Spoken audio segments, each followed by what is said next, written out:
Hi, Phil Aston here from Now Spinning Magazine with another unboxing video, and this time it's cherry red and it's on the H&E label and it's Humble Pie, Hallelujah 1973 to 1983.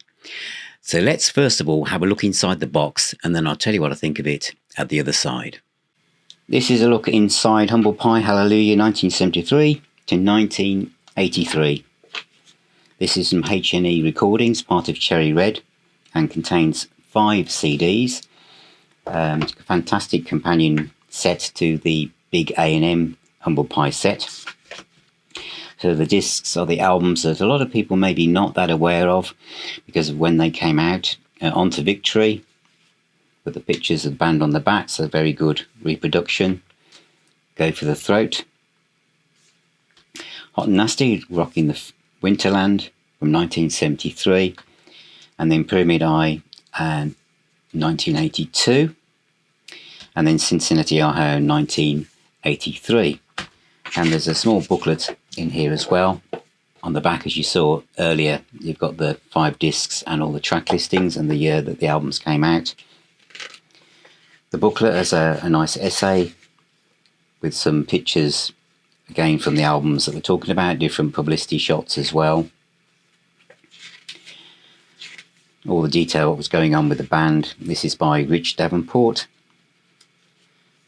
And then the track listings and credits are at the back. And that is Humble Pie, Hallelujah 1973 to 1983. So that's a look inside Hallelujah 1973 to 1983 by Humble Pie. So what are my thoughts? First of all, I love the pie. I love Steve Marriott, and in many ways this is a companion set to the A&M years, which is a much bigger box set obviously and was very expensive when it first came out, but you can pick this up quite cheaply now. But this features the kind of the lost years in a way. The albums here, as you saw, are On to Victory with the Spitfire on the front and Go for the Throat. That's 1980, 1981. And this, of course, was the age of the new wave of British heavy metal, and rock music was really come back into the fore. And I think probably there was an influence from the labels in saying to Steve, go into a more hard rock kind of feel for these particular 2 albums, as you saw. And I think it works. It's certainly not heavy metal. It's hard rock, blues rock, which is one of my favourite genres of music. And both of these have got some fantastic tracks on. They're really, really enjoyable. The first one is more kind of rock-centric than the second one, which has remakes of Tin Soldier on, and it's perhaps a little bit more kind of varied. But I like both albums, and they certainly feel part of the Humble Pie canon. In fact, for me personally, there's more consistency in these 2 albums than perhaps some of the later A&M years albums. I know some people won't agree with me at all on that, but that's just how I feel. Where you'll probably want to know what I really think is on the 3 live discs.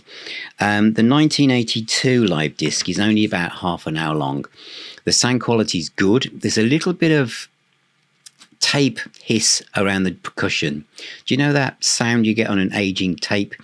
It's not wow and flutter, but it's just something about it that makes you feel that you're very aware of the source material. It's not bootleg quality. Your ears soon adjust to it. It's actually a very good sounding album. It's short. As I say, it's about half an hour long. The next one, 1983, is over 70 minutes long.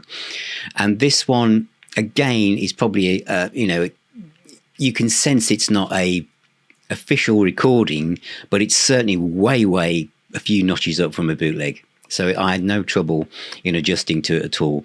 And it's a fantastic performance. I mean, in fact, I don't think you can ever have too much Steve Marriott. His voice, his vocal performance on every single one of these is immaculate, is in joyous form. However, for many of you, it will be the Winterland in 1973 where you'll really feel as if this was an absolutely worthwhile investment, because this is obviously in the same period. It's just 2 years beyond Live at the Fillmore, one of the greatest live double albums from the 70s, isn't it? This might just edge in front of it performance-wise for me. Why is that?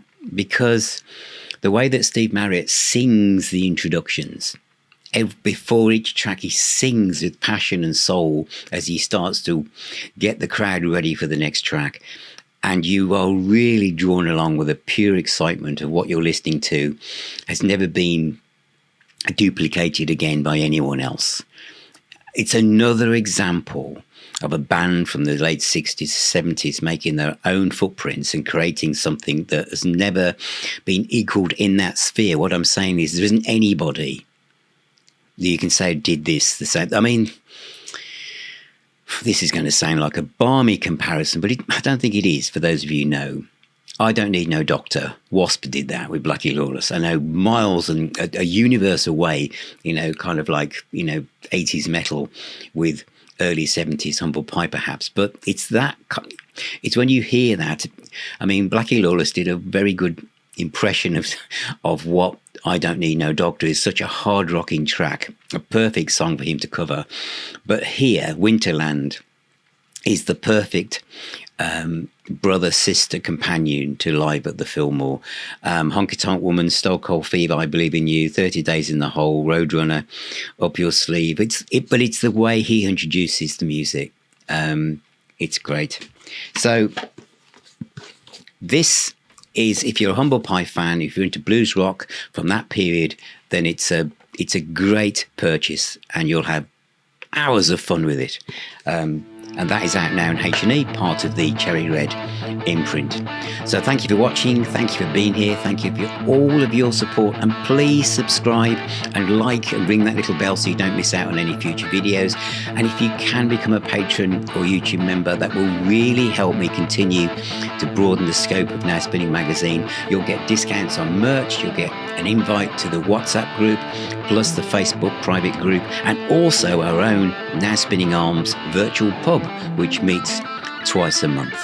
So remember, music is the healer and the doctor. Please take care of everyone, and I'll talk to you all very, very soon.